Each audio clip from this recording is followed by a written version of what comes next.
जैसा कि आप सब जानते ही हैं कि 2014 से लेकर 2022 के बीच में एजेंसियों द्वारा, ईडी, सीबीआई जैसी एजेंसियों द्वारा जितने मुकदमे नेताओं पर करे गए, उसमें से 95% मुकदमे बीजेपी के राजनीतिक विरोधियों के खिलाफ, यानी कि बीजेपी के पॉलिटिकल ओपोनेंट्स यानी कि विपक्षियों के खिलाफ किए गए।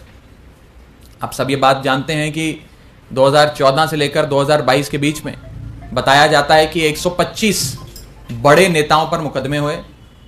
125 में से लगभग 118 बीजेपी के राजनीतिक विरोधी हैं, यानी कि विपक्ष के नेता हैं। ये तो जग जाहिर है, आप सबने देखा, समझा, कई अखबारों में भी पढ़ा। और बड़े बड़े नेताओं पर मुकदमे किए। मनीष सिसोदिया से लेकर संजय राउत तक, राहुल गांधी से लेकर सोनिया गांधी तक, पी चिदम्बरम से लेकर फारूक अब्दुल्ला तक, अनिल देशमुख से लेकर नवाब मलिक तक, सारे जो बड़े शीर्ष नेता हैं अपनी अपनी पार्टियों के, उन पर मुकदमे दर्ज करे गए और केसेस को पकाया गया। पकाया इस तरह गया कि जब मौका मिलेगा, चुनाव नजदीक आएगा, राजनीतिक परिस्थितियां बदलती नजर आएंगी, तो समन भेजकर उनको बुला लेंगे, एजेंसियों के चक्कर कटवाएंगे, और फिर भी वो नेता नहीं माना तो उसे पकड़ के जेल में डाल देंगे। ये चलता आ रहा है। और इस बीच एक बड़ी राजनीतिक डेवलपमेंट होती है।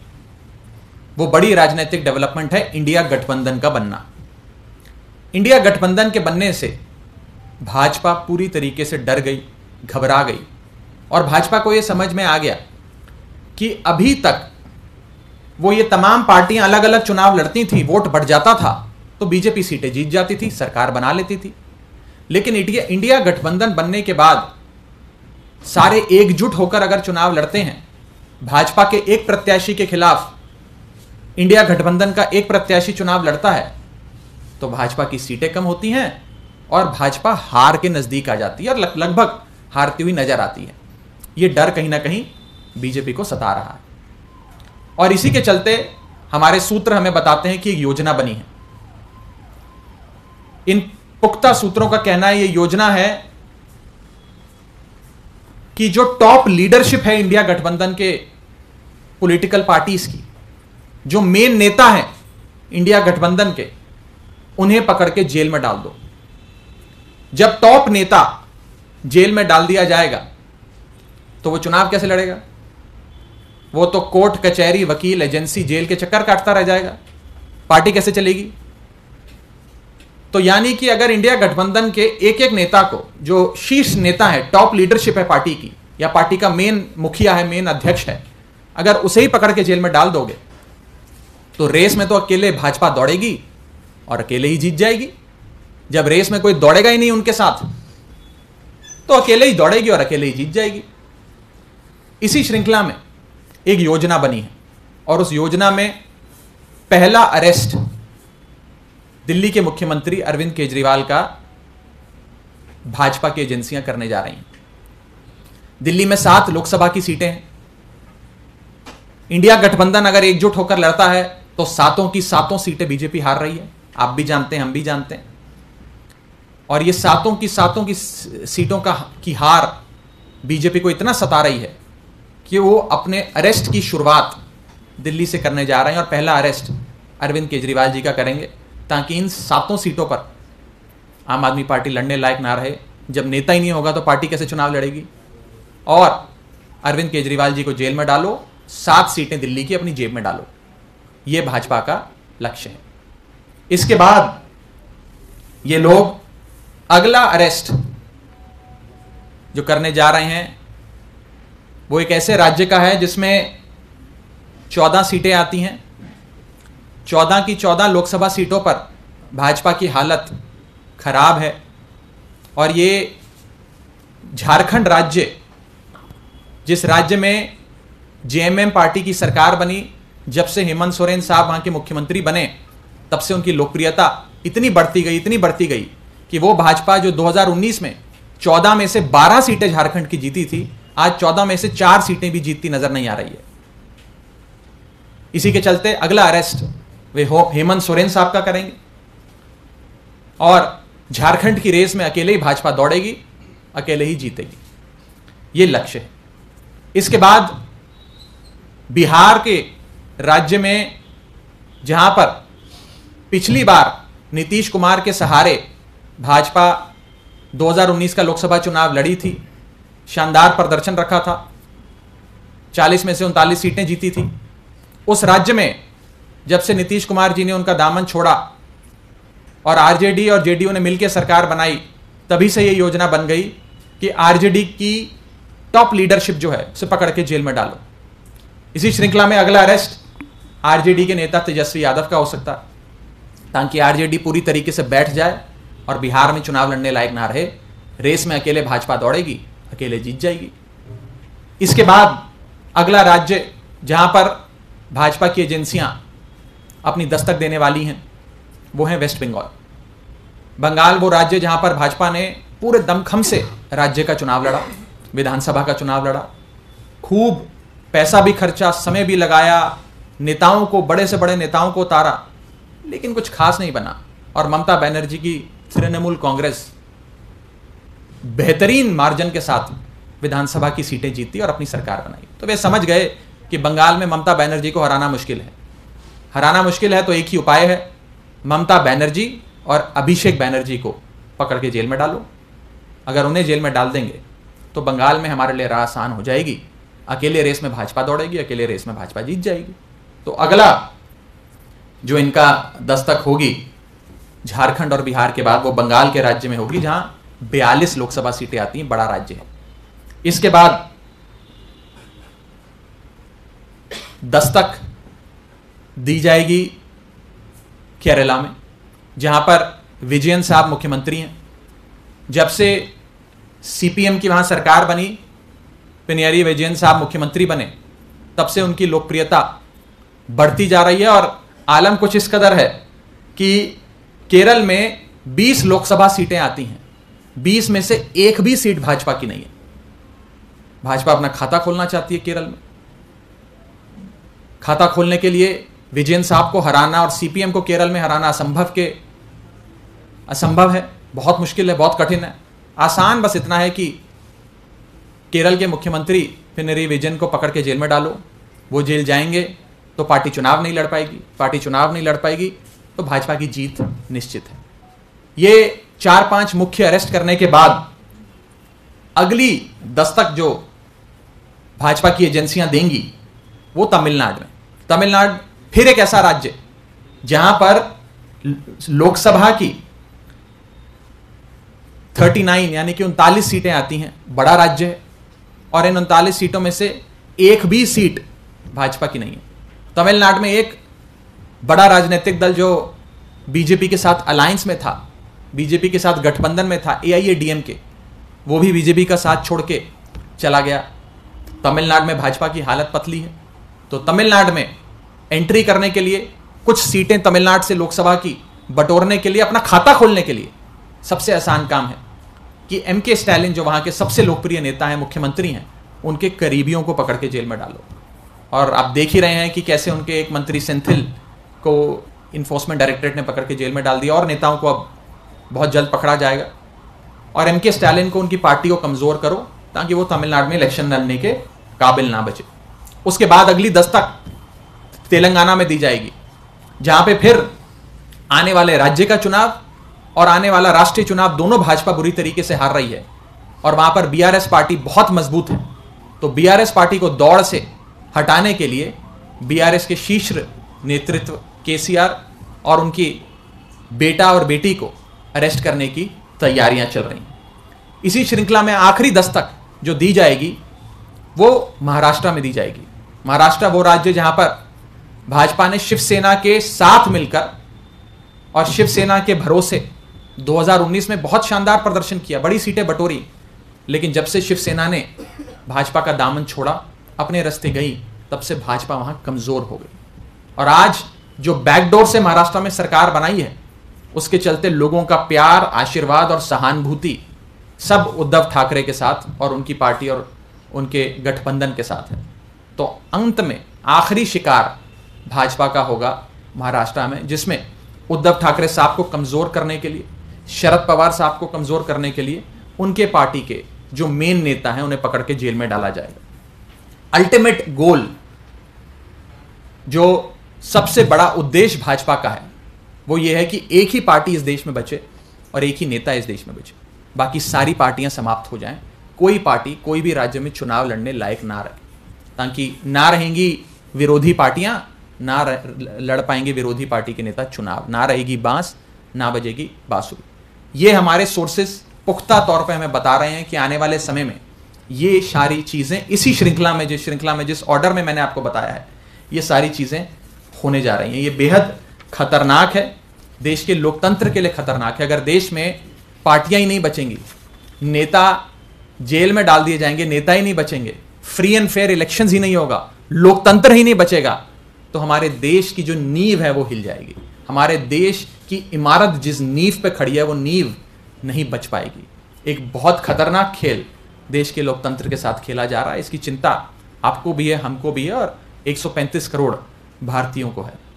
इस संदर्भ में कोई सवाल पूछना चाहते हैं तो आप पूछ सकते हैं। राघव, सवाल ये है कि क्या कल अरविंद केजरीवाल के सामने पेश होंगे या नहीं, क्योंकि अभी तक कोई क्लैरिटी नहीं दिख रही आप लोगों को। देखिए, 2 नवंबर को माननीय मुख्यमंत्री अरविंद केजरीवाल जी को समन भेजकर एनफोर्समेंट डायरेक्टरेट ने बुलाया है। कल की तारीख है, बहुत जल्द हम आपको बताएंगे आगे का प्लान, और इस बारे में जैसे ही कोई सूचना मुझे प्राप्त होगी तो मैं अवश्य आपको उससे अवगत कराऊंगा। सर, आपने जितनी पार्टियों के नाम लिए, जिन नेताओं के अरेस्ट होने की संभावनाएं जताई, वो ज्यादातर वो दल है जो इंडिया गठबंधन में क्षेत्रीय दल है। इसमें कहीं पे भी कांग्रेस का आपने नाम नहीं लिया, तो क्या आपको लगता है कि कांग्रेस को कहीं न कहीं बचाए रखने की प्लानिंग? देखिए, मैंने आज आपको मुख्य तौर पर राज्य दर राज्य बताया है, राज्य दर राज्य, बड़ी क्लिनिकल प्रिसिशन से, कि कौन से राज्य में कितनी सीटें हैं और उस राज्य के कौन से नेता को जेल में डालने की तैयारियां चल रही हैं। इसी श्रृंखला में कांग्रेस के नेताओं के नाम से ही मैंने प्रेस कॉन्फ्रेंस शुरू करी, जिसमें मैंने शुरुआत में ही सोनिया गांधी जी, राहुल गांधी जी का नाम लिया, पी चिदम्बरम साहब का नाम लिया, और एक नाम मैं लेना भूल गया।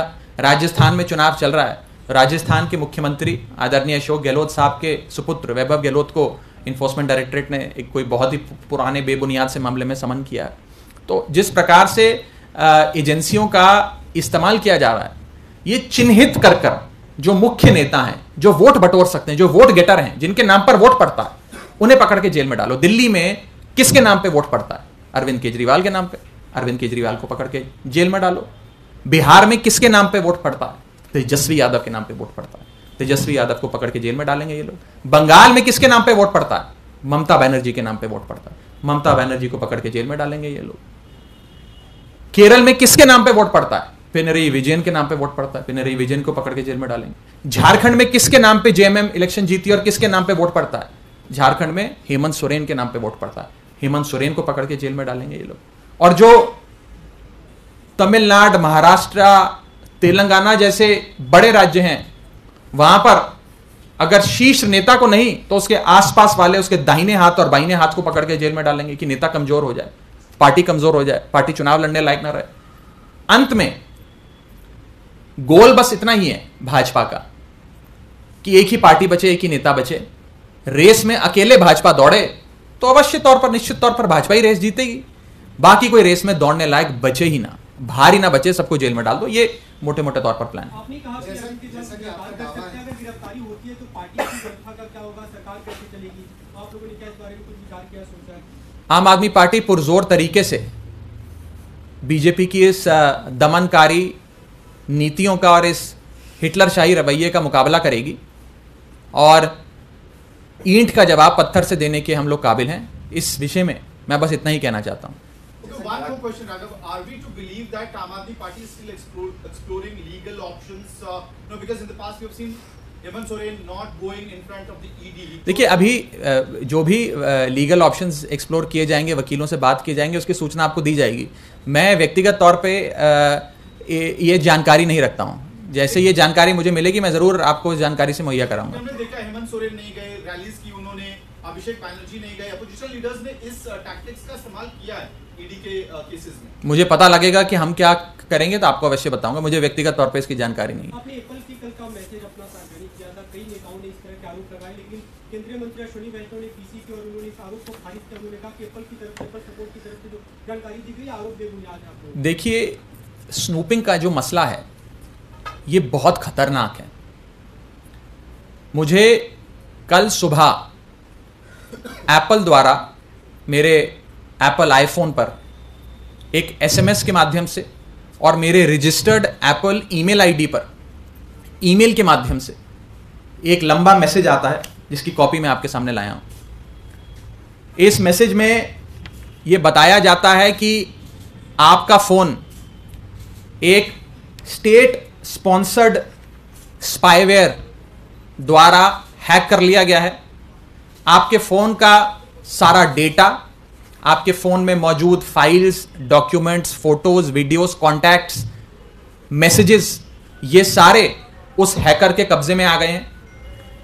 और आपके फोन का माइक्रोफोन और कैमरा ये कॉम्प्रोमाइज हो गया है। यानी कि आप जो भी बात करेंगे फोन पर, या फोन पर बात नहीं भी करेंगे, आपका फोन साइड पे पड़ा हुआ है, तो भी आपका कैमरा और माइक्रोफोन आपकी आवाज को और आपके आसपास के दृश्यों को कैप्चर कर रहे हैं और स्पाईवेयर सॉफ्टवेयर के जरिए से हैकर को भेज रहे हैं। यानी कि इकलौता ऐसा डिवाइस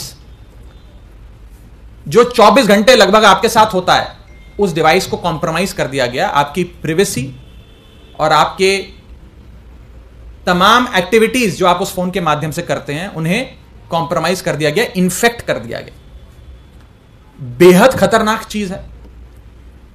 किसने की, कैसे हुआ, ये सारे बड़े सवाल आज भारत सरकार के सामने खड़े हैं।